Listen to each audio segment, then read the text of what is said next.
Chapter 1: The Assembly, the Takeover, and the No-Filter Roast. हम शांति के कुछ चुनिंदा पलों का मजा ले ही रहे थे। It was perfect, absolute peace.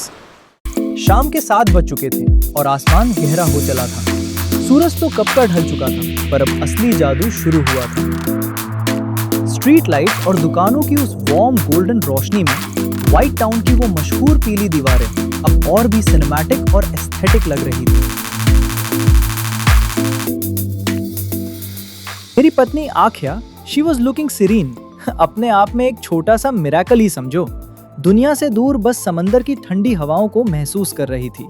सड़कों पर फैली उस हल्की पीली रोशनी के बीच हमारा बेटा Divyanshu, the little ball of energy, अपने दोस्त के साथ जंपिंग कंपटीशन में मशगूल था।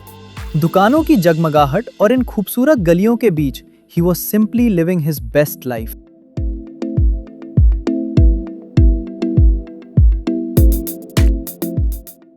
मुझे बस लगने ही वाला था कि जिंदगी में सुकून आ गया है।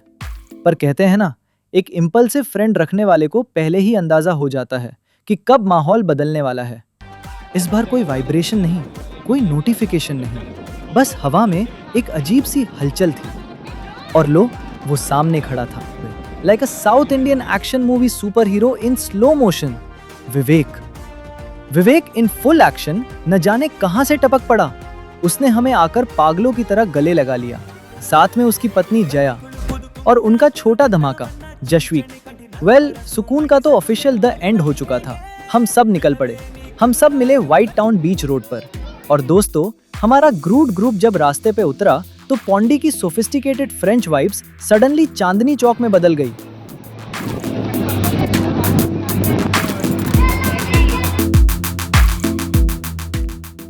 Chapter 2: the Eden beach tandoor experience. अगले दिन हमारा रुख था ईडन बीच की ओर।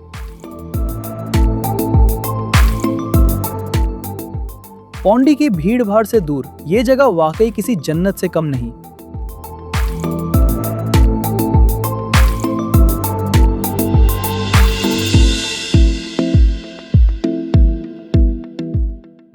आपको पता है, ये भारत के उन चुनिंदा बीचों में से है जिन्हें ब्लू फ्लैग का दर्जा मिला है, यानी सफाई, सुरक्षा और इको फ्रेंडली माहौल के मामले में ये इंटरनेशनल स्टैंडर्ड्स को बखूबी पूरा करता है। लेकिन एडन बीच की असली पहचान उसके वो भव्य पिलर्स हैं। जैसे ही आप बीच पर कदम रखते हैं, वो विशाल रोमन स्टाइल पिलर्स आपको किसी प्राचीन एम्फी थिएटर का एहसास कराते हैं। नीले आसमान और सुनहरी रेत के बीच ये पिलर्स एक ऐसी सिनेमैटिक बाउंड्री बनाते हैं जो इस पूरे नज़ारे को किसी ब्लॉकबस्टर फिल्म के सेट जैसा लुक देती है।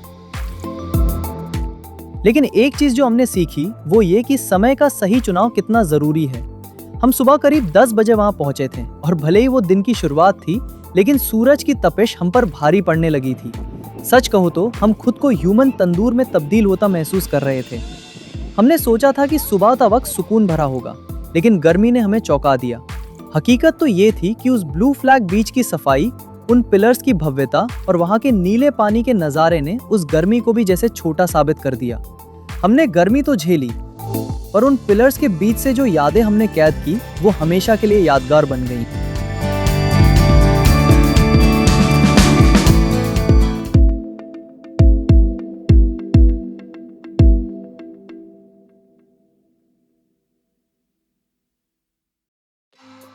चैप्टर 3: पैराडाइज बीच और the cafe dance battle. Eden beach की उस तपती दोपहर के बाद हमारी ग्रूड गैंग अख्या, विवेक, जया और हमारे नन्हे सुपर हीरोज दिव्यांशु और जशवीक सब एक नई मंजिल की तलाश में थे। लक्ष्य था सैंडन्स पैराडाइज बीच। हमें लगा था ये एक स्मूथ राइड होगी, लेकिन पौंडी के रास्ते हमेशा सरप्राइज से भरे होते हैं। जैसे जैसे हम समंदर के करीब पहुंचे, सड़कें तंग होने लगी। एक पल ऐसा आया जब लगा कि कहीं हम गलत रास्ते पर तो नहीं आ गए। सड़कें कच्ची और काफी खराब थी। लेकिन जैसे ही हमने उस धूल भरे रास्ते को पार किया और पार्किंग एरिया में गाड़ी खड़ी की, सारी थकान गायब हो गई। यहाँ पार्किंग का कोई चक्कर नहीं, एकदम फ्री पार्किंग और वो भी सुरक्षित। ये देखकर तो लगा मानो जैकपॉट लग गया हो।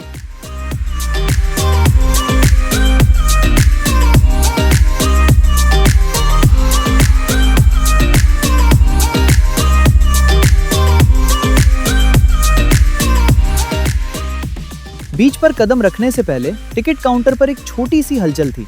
यहाँ से आप अपनी पसंद के एडवेंचर चुन सकते हैं। अगर आपको रफ्तार पसंद है तो जेट स्कीइंग बेस्ट है। हम जैसों के लिए जो रिलैक्स करना चाहते थे, बनाना बोट राइड या स्पीड बोट के विकल्प भी मौजूद थे।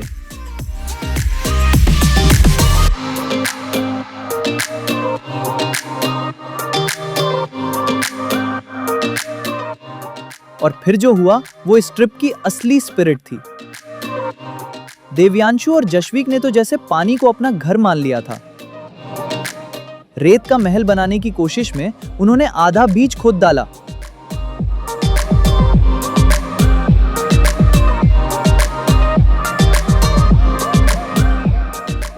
फिर जब हम सब गहरे पानी में उतरे, ओहो, उस ठंडे पानी में कूदना, लहरों के साथ उछलना, ये पल तो किसी ब्लॉकबस्टर फिल्म के क्लाइमेक्स से कम नहीं थे। हम सब बच्चे बन गए थे। कोई ऑफिस का स्ट्रेस नहीं, बस समंदर की खारी हवा और अपनों का साथ।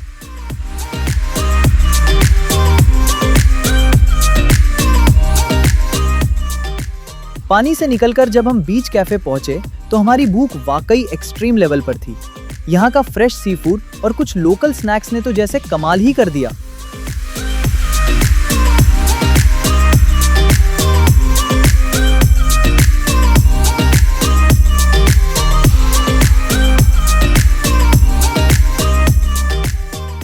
लेकिन असली मजा तब आया जब म्यूजिक की बीट बढ़ी। बिना किसी परवाह के हम सब, बच्चे और बड़े, डांस फ्लोर की ओर टूट पड़े।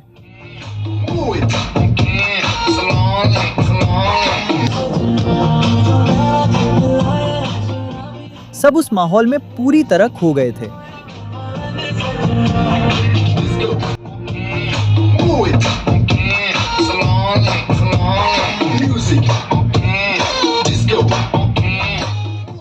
रेत के ऊपर, खुले आसमान के नीचे और लहरों की आवाज के बीच हमारा वो इम्प्रॉम्प्टू डांस उस पूरी ट्रिप का क्लाइमेक्स था। सूरज पूरी तरह डूब चुका था और उस शाम का वो आखिरी नारंगी प्रकाश अभी भी हमारे चेहरे पर था। पौंडी की ये ट्रिप हमारे लिए सिर्फ एक वेकेशन नहीं थी, ये एक यूनियन ऑफ सोल्स थी।